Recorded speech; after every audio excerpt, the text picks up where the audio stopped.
Hi, my name's Matt Rosu, and I want to just spend a few moments explaining the system that I use that makes classes more engaging, more fun for both the students and for me, to be perfectly honest with you, and a system that I think helps our students understand, and learn economics a little bit better.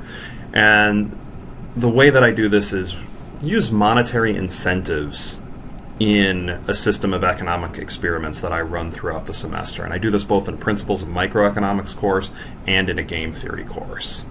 Now, chalk and talk, as we know, is still kind of the dominant methodology for teaching, but more and more people have been using experiments, and there are now probably dozens of papers that are either explaining a new experiment that you could use to keep students engaged or assessing the impact of experiments.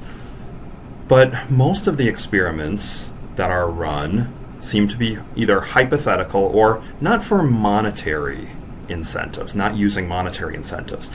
And this is, as an economist, I've always found this pretty ironic, right?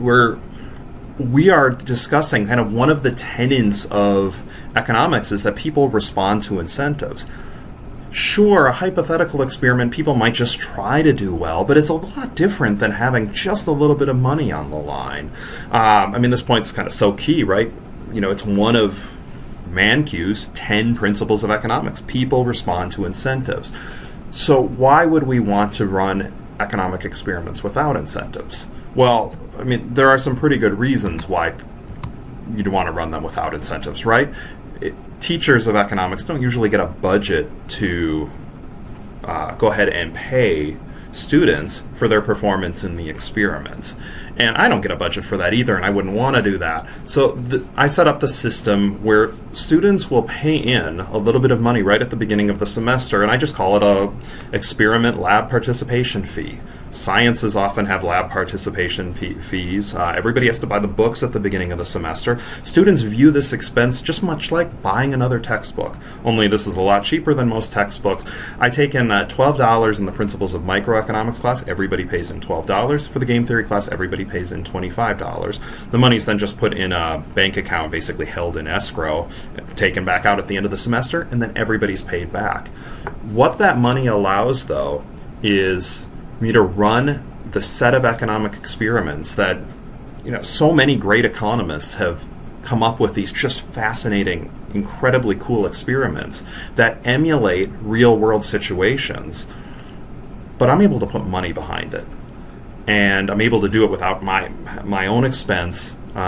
The students have put their own money at the beginning, but then they're playing these games for money.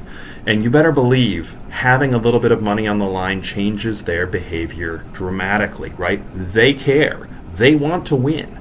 Dr. Rosu's experiments with monetary incentives really helped me as a student because it gave this aspect of competition, especially with the monetary payments we'd receive if we would win certain competitions. And for me as a student, I love the act of learning about that. Incentivized to study harder so I could make turn a profit in the classroom, which led to me becoming a better student, I feel, in that field of economics. Okay, I've explained why the system is cool. Just want to take 1 minute and kind of just show you a little bit about how you do this. Right, every student throws money in at the beginning of the semester. For my Principles of Microeconomics classes, everybody throws in $12. I create an Excel sheet, simple as that, and I show them the Excel sheet maybe once a week, maybe twice a week, depending, I guess, how many games we have in a particular week. They start with a starting balance of 1. This is last semester's. I'm going to erase everything else for this one person up front. So starting balance of 1, and then as we go through the semester and play games, the money is added to their account, or in some cases it's subtracted from their account based on the various games that we play.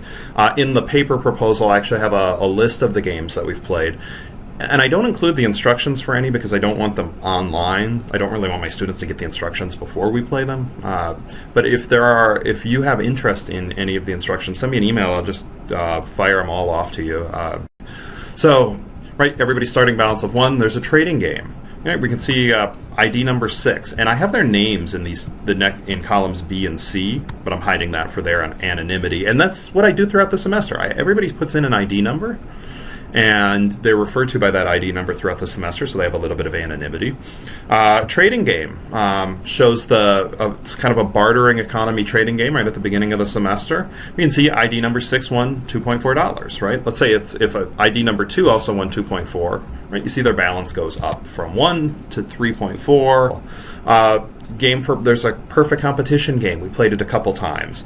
And as you would expect, as time goes on, what I really love about this game, you could see here, we know in perfectly competitive markets, the price should move to the marginal cost, so I should be paying very close to zero. Well, the first time it was a little bit higher. As you play it again, though, the game moved towards equilibrium, which is exactly what you would expect. There's a game where everybody was coming up with their Monopoly output. We did a Prisoner's Dilemma game, and all of these games are for money, and it's very simple.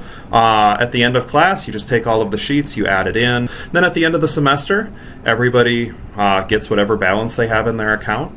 Right, and all of the money that you collected in goes back, but it goes back in different amounts. Right, if we look through the semester, ID number 29 got about $19, whereas ID number 6 had under 8.